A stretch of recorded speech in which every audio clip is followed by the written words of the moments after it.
नमस्कार, मैं डॉक्टर महेश चुग। आज बोर्ड परीक्षा हेतु पार्ट 2 तुलसीदास के कुछ महत्वपूर्ण प्रश्न लेकर आया हूं। निश्चित ही इसमें से काफी प्रश्न आएंगे। प्रश्न संख्या 1, परशुराम के क्रोध करने पर लक्ष्मण ने धनुष के टूट जाने के लिए कौन कौन से तर्क दिए? परशुराम के क्रोध करने पर लक्ष्मण ने धनुष के टूट जाने के लिए निम्नलिखित तर्क दिए। बचपन में न जाने हमने कितने ही धनुष तोड़े, किंतु कभी किसी ने क्रोध नहीं किया। हमारे लिए तो सभी धनुष एक जैसे हैं। भैया राम ने इसे तोड़ा नहीं, बस उनके छूते ही स्वतः टूट गया। इस धनुष के होने से क्या लाभ था और टूट जाने से क्या हानि हुई जो आप क्रोध कर रहे हैं? साहस और शक्ति के साथ विनम्रता हो तो बेहतर है। इस कथन पर अपने विचार लिखिए। साहस और शक्ति के साथ विनम्रता हो तो बेहतर है। यह कथन बिल्कुल सही है, क्योंकि साहस और शक्ति के साथ विनम्रता नहीं होगी तो व्यक्ति अपने गुणों का दुरुपयोग करेगा, और विनम्रता होगी तो अपनी शक्ति का सही दिशा में प्रयोग करके समाज का हित करेगा। विनम्रता साहस और शक्ति पर अंकुश रखती है। राम लक्ष्मण परशुराम संवाद इस पूरे प्रसंग में व्यंग्य का अनूठा सौंदर्य है। उदाहरण के साथ स्पष्ट कीजिए। निम्नलिखित उदाहरणों से स्पष्ट होता है कि पर राम परशुराम संवाद में व्यंग्य का अनूठा सौंदर्य है। परशुराम के क्रोध करने पर राम स्वयं को उनका सेवक बताते हैं, तब व्यंग्यात्मक रूप में कहते हैं कि शत्रुता का कार्य करने वाला सेवक नहीं होता। सेवकू सो जो करे सेवकाई, अरि करनी करी करिए लड़ाई।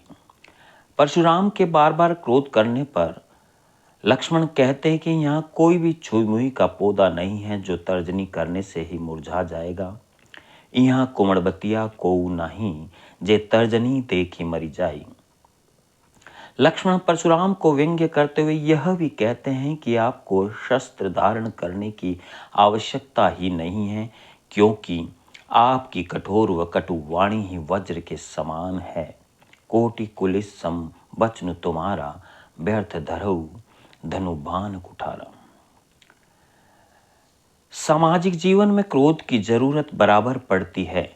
यदि क्रोध ना हो तो मनुष्य दूसरे के द्वारा पहुंचाए जाने वाले बहुत से कष्टों की चिर निवृत्ति का उपाय ही न कर सके।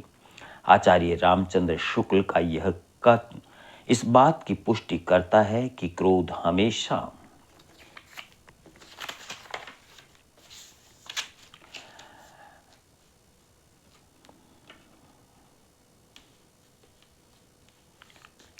नकारात्मक भाव लिए नहीं होता, बल्कि कभी कभी सकारात्मक भी होता है। इसके पक्ष या विपक्ष में अपने विचार लिखिए। तुलसीदास जी ने रामचरितमानस के सुंदरकांड में लिखा है कि भय बिनु प्रीत ना होई, अर्थात जब तक भय नहीं होगा तो प्रेम भी नहीं होगा। कभी कभी क्रोध करना आवश्यक भी होता है, क्योंकि व्यक्ति के शांत स्वभाव व विनम्रता को उसकी कमजोरी समझ ली जाती है। अतः अपने बल का प्रदर्शन करने के लिए क्रोध करना भी आवश्यक है। रामचरितमानस का यदि प्रमुख छंद पूछता है तो वह है चौपाई। रामचरितमानस की भाषा है अवधी।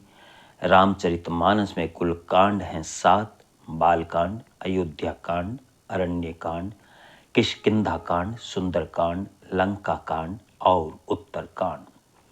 राम लक्ष्मण परशुराम संवाद रामचरितमानस के बाल कांड से लिया गया है, और एक पद में आए अर्भक शब्द का तात्पर्य है बालक या बच्चा।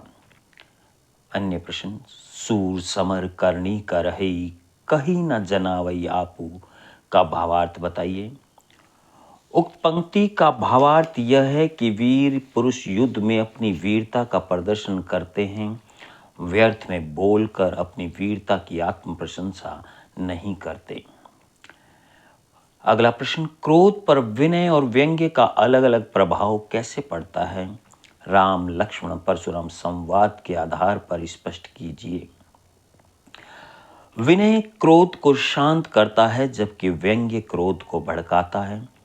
लक्ष्मण परशुराम के प्रति जैसे जैसे व्यंग्यपूर्ण वचन कहते हैं वैसे वैसे परशुराम का क्रोध बढ़ता जाता है, जबकि राम के विनयपूर्ण वचन उनके क्रोध को शांत कर देते हैं।